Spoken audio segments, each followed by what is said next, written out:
understand what mental health is and the importance that it should be given, the priority that it should be given, I felt it was important that the whole country should know. And when I came to learn from research on the gap that there was in provision of mental health services in the country, then I knew my work was cut out for me because I had the platform. And my duty was to use that platform then to, to get these gaps filled as far as possible. In fact, I remember my first interactions with people living with mental illnesses. I mean, that was not easy because it was not even there in my planning. I didn't expect that that is the sort of thing I'd be dealing with. So a lot of it was very heavy. It was very heavy. But because I had a lot of practitioners around me, it was very easy to debrief. Yeah, so I used to get debriefing very regularly. 2 words, how would you describe mental health in its status? If we go back and to even start by asking what is health? Health is, as WHO defines it, it's not the absence of illness. It doesn't mean because I do not have aches and pains and I'm not on medication, when I'm not going to see a doctor, that I am okay. Being health is not the absence of that, because it's a lot more than that. So when we talk about mental illness, we are talking about we're talking about health conditions. The only thing about health conditions is that they are all about your mind, or about your psyche. So they affect the way you think, they affect the way that you feel in terms of your emotions, and they affect the way that you behave. So being mentally healthy is actually having the capacity. It's about your holistic well-being, where you as an individual, you realize your full potential. That means you can work productively, you can make meaningful contribution in your community. It also means that you have a bit of a balance in terms of your emotions, in terms of your thoughts, and how that impacts on your behavior. So mental health is not just the mind. It's about also your emotional state, and it's about also your physical state. It's about your social connections and how healthy and how well you're functioning in terms of your social connections. And actually, we refer to them as mental disorders, and it is because it is a disorder. So let me pick a common mental disorder, depression, and the correct term for depression is a major depressive disorder. So when you're depressed, how it affects your overall functioning is that it affects your thoughts. When you're depressed, that part of the brain that is responsible for decision making, the frontal part of the brain that's responsible for high functioning, the decision making, the memory, the recall, the problem solving, the critical analysis is what is impaired. So then that's why you struggle with making decisions, because then what's happening, because depression is a mood disorder, then that means at the emotional level, then you're very, very, very, very low.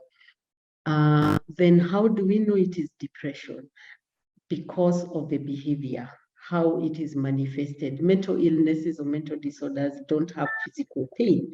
The way I have a backache, I have a headache, I have all those kind of physiological pains. They don't have the pains. So what happens, we see in the behavior. So when someone is depressed, then we see it because they're struggling with their sleep. Either they're sleeping too much or they're not sleeping at all. We see it because there's a change in their eating patterns. We see it because they appear sad, they are crying, they are feeling helpless, and they are feeling hopeless. So mental illness affects your thoughts or the way you think, and the way you think affects also the way you feel in terms of your emotions, and then the symptoms are manifested physically. By the time we are seeing the physical symptoms, then that also goes to suggest that this individual has not been well.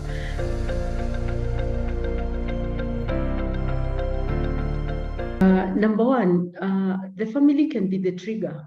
where there is violence at the family level. We are seeing a lot of the GBV issues around us, where the family, there's neglect even for the children, there's parental neglect.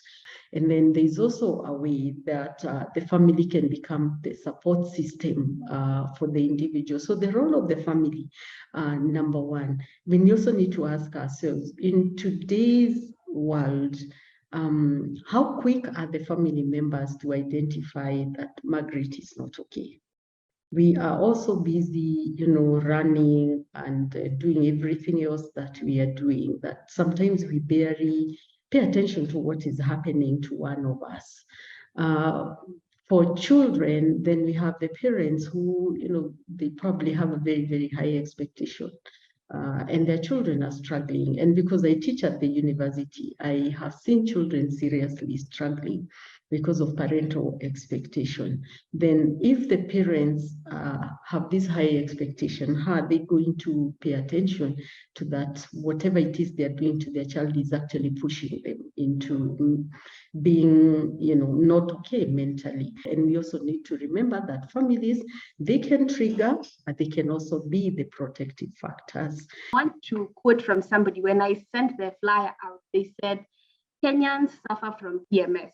At first, I didn't understand what he meant by that, but he said PMS is periodic money scarcity.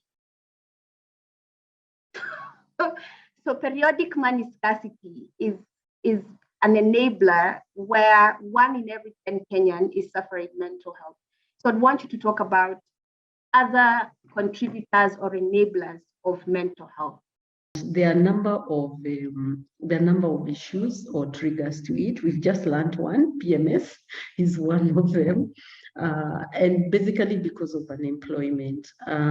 We still are a society that believes we went to school, went to campus, went to college, so that you can get a white-collar job. And when that job does not come, it can be very frustrating and very disappointing. But one of the other things as well is there's a lot of negative peer influence. They're constantly on social media, they're constantly connected, they're following up celebrities or individuals who seem to be doing extremely well. Because these people post all their happy moments and, when they're eating good food and everything else. Do they ever post about themselves when they're hungry? And do they ever tell us the story about where they started for them to be where they are today?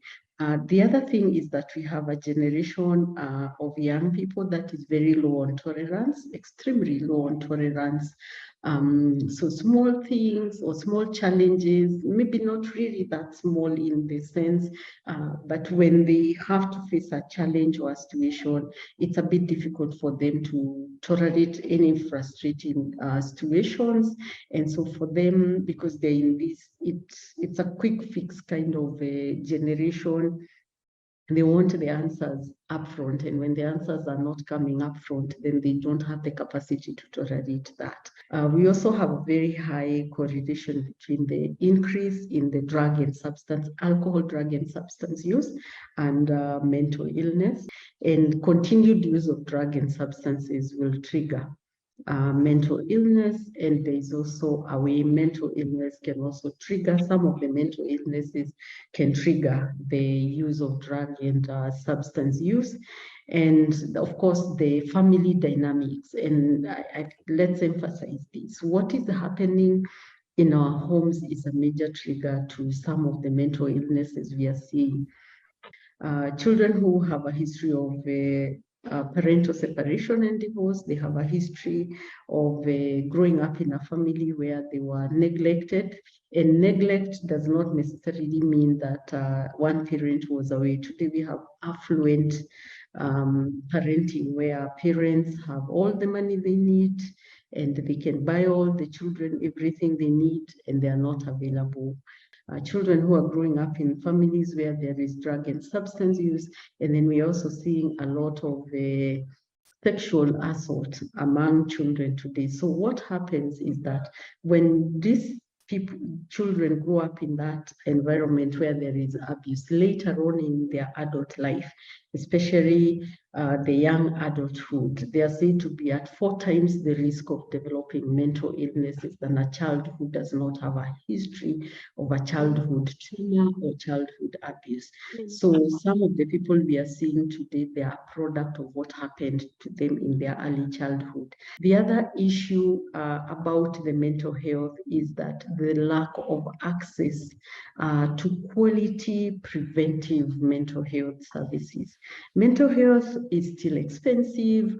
I think right now, Honorable Kasanga, we still have less than 130 psychiatrists in this entire country, taking care of all the over 40-something million Kenyans.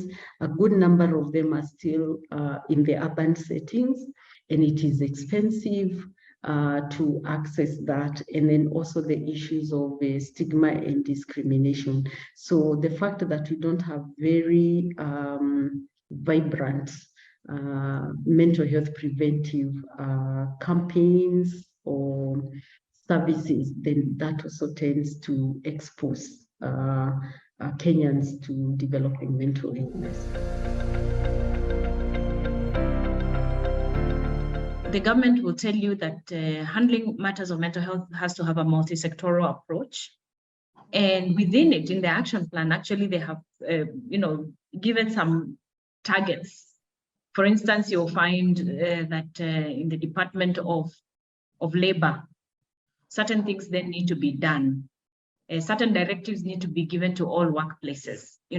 That sort of a thing comes as a policy direction that then needs to be implemented. Now, again, as usual, and many times in our country, we're always complaining that we are good at drafting these beautiful documents, but there's no impact, there's no implementation. So on a policy level, it is recognized that there's need for psychosocial support in workplaces, both in the public sector, in the private sector. The same psychosocial support is supposed to be extended in institutions of learning, and actually it is recognized as all institutions. So actually, we should be having a battalion of psychologists or other kinds of practitioners hovering around all our workplaces, all our institutions. Now, I've had lengthy conversations with KEPSA, for instance. KEPSA has a branch, I think they have a committee that is now dealing with matters of mental health, gender violence. I think I've had 2 or 3 sessions with them, and they're really encouraging, psychosocial support in the workplace and prioritizing mental health of employees. Okay. And without having to wait for government to give a directive or wait for, somebody, an Okia or Motata moment where somebody goes to court and say, we actually have an act of parliament and it is very prescriptive on some of the things that need to be done. I keep saying in all my advocacy, and you said it, Mdoni, we don't need to wait. We know we have a problem, let's act. These solutions are known, they're written, they're somewhere. There's always enough Margarets around us to advise on what needs to be done, and it just needs to be done. Mental health is still it's something we don't understand at all. We have no information about it. So the stigma becomes the first biggest deterrent to seeking help, and that's why it must be dealt with. We must talk about it. Fast forward to after COVID. When people are suffering now, real, what did you call it, PMS, because of now those effects. And we forget easily as a country how badly off we are. First, we had a double election in 2017. The economy never really recovered from that time. COVID came, sealed, our fate when it comes to businesses and employment and putting money in our pockets. Then came the drought. Let's not forget we have a drought situation that is impacting heavily on our mental wellness. Let's not forget there are citizens in our country who have constantly been at war. And for some reason, our country has been unable to deal with the situation in the areas that are at war up to today. These are things that are bearing on us as Kenyans. Now we have flooding. And the effects, of course, of the extended drought, which is going to extend even up to next year. And then, of course, comments that come from some of our leaders are enough to even drive us even more crazy. So we have so many issues that are affecting us as a people, yet our leadership is still not prioritizing that conversation. Right now, you'd expect that anybody in the Ministry of Health, as they're talking about health, they're saying health and mental health. That's how the conversation should be. And especially because all instruments are in place. The instruments that I'm talking about for governance, that is, we have a policy, it has always been in place. Now we have a mental health action plan, very prescriptive, complete plus budgets. The national government has opened a budget line now for mental health, which was never there before. So in the last financial year, we have a budget line. And to that end, they've already put in money for, the new Madare that is coming up in Ngong Hills. They have put a budget for the mental health board. The mental health board was even gazetted by the last CS, but they are still not operational, which is something else we are wondering. What are they waiting for? I mean, come on, can we get working?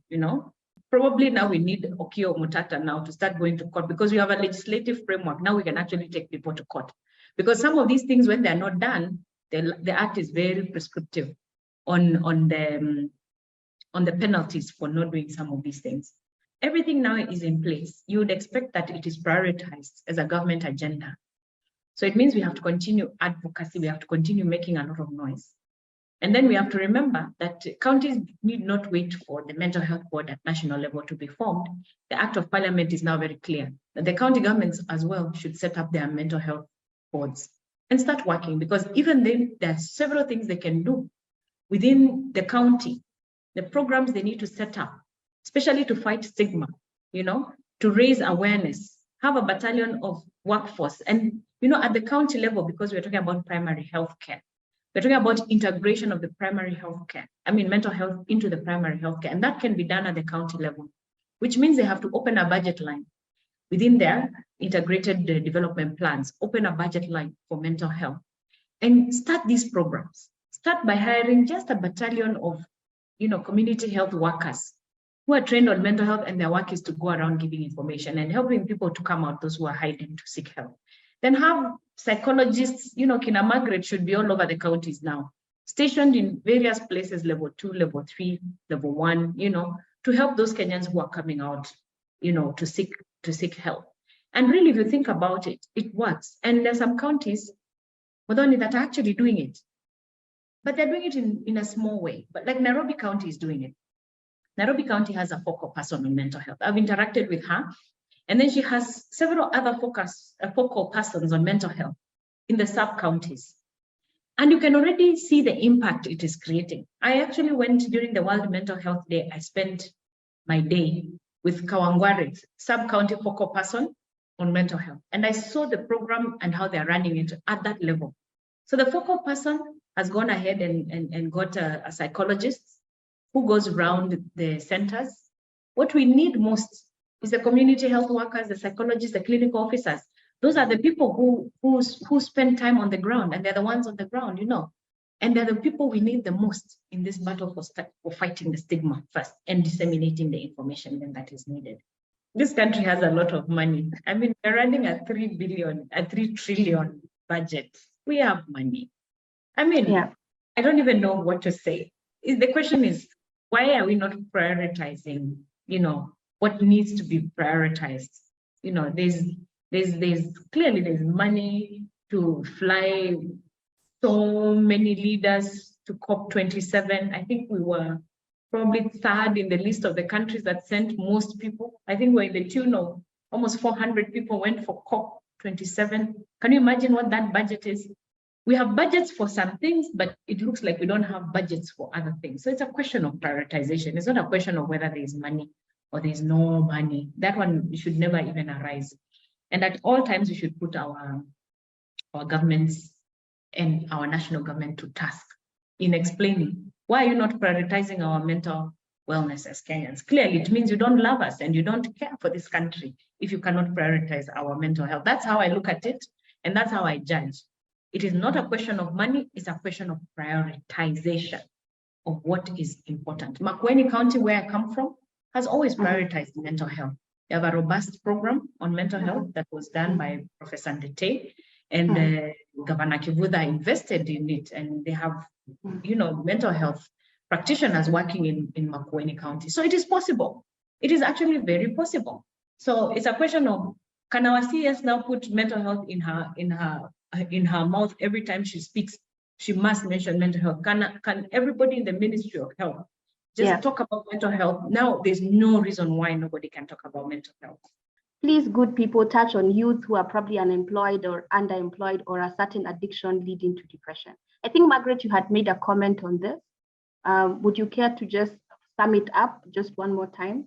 I think what I would say, and this is just to the young people who are unemployed, the fact that they don't have anything to do really puts them at risk of very many other things. I'm an advocate of if I went to school and I studied psychology or I did something ICT, whatever it is that I did, and I don't have a job right now, can I offer myself to volunteer my services somewhere? As I volunteer, I'm keeping myself meaningfully occupied from morning to evening. But at the end of the day, you're doing something, you're growing yourself, and you're keeping yourself meaningfully occupied. A lot of people have found jobs and things to do as a way, following the time that they offered themselves to volunteer.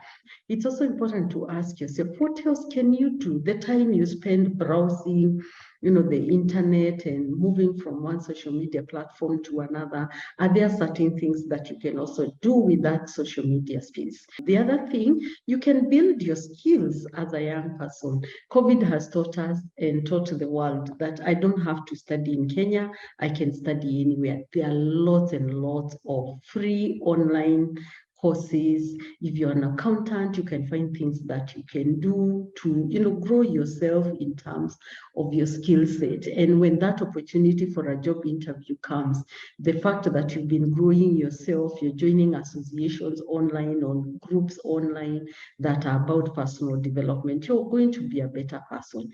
And to also let the young people know that whatever you do today will impact on who you become later on in life. There's a lot. There's always something that someone can do out there. It doesn't always have to be paid, but you're growing yourself as a person. So there's a question for you, Sylvia. What is the government's approach to, say, mental health initiatives for policemen who have to deal with grisly accidents, violent deaths, and so on and so forth? Do you have any support as a matter of policy? I know NHIF is covering them comprehensively, inpatient, outpatient, actually very comprehensively, unlike for the citizens, including drug addiction, Margaret is telling me. So you can see for the police, they're taken care of, the armed forces are also taken care of. And actually my last conversations with the NHIF boss, the CEO, was how they needed to extend now the NHIF to cover all citizens and not just that, because I know the rest of the citizens, there are some quarters where they are not fully covered. But for the police force, I think there are quite some comprehensive programs now that are ongoing, just to answer that. Thank you for that. Margaret, one question for you. What options are there in the event an individual is diagnosed with serious mental disorders? I think we didn't get back to the part of the treatment, but what options are there? Maybe you can close that in terms of treatment as a whole. When it comes to treatment for mental health, it's usually a three-pronged approach. So there's the medication, that's one angle, that's one angle of treating mental illness. And then there is the place of counseling or therapy. That's where the psychologists come in. And what psychologists do, because they don't prescribe medication, is to identify what are the stressors or what are the triggers and manage the triggers or work on the triggers during therapy, and then equip the individual with skills that will help them, cope later in life. And the third approach to treating mental illnesses is behavior change. The other thing, like if you're in Nairobi, there are mental health services for free, counseling for free in some of the health centers across the entire Nairobi County, absolutely for free, including psychiatric clinics that are there, absolutely for free. So the services are there. Every corner of this country, I know, has a counselor, has a psychologist. But even when you can't get a professional clinical psychologist like me, I always believe each one of us has someone that they can talk to. The next question is, what effort or programs are in place to help students in schools in order to help them out of the mental health issues? When it comes to schools now, I know every school has a teacher designated as a teacher counselor. I know what the policy was initially, that again has not been implemented. We need the senators to help us push this implementation. Is that the TSC was supposed to designate to employ actually a counselor in every secondary school and above. The universities are very lucky in this country, both public and private, in that they have counseling centers. And the thing about the universities, the counseling centers are manned by professionals who have at least a minimum of a master's degree.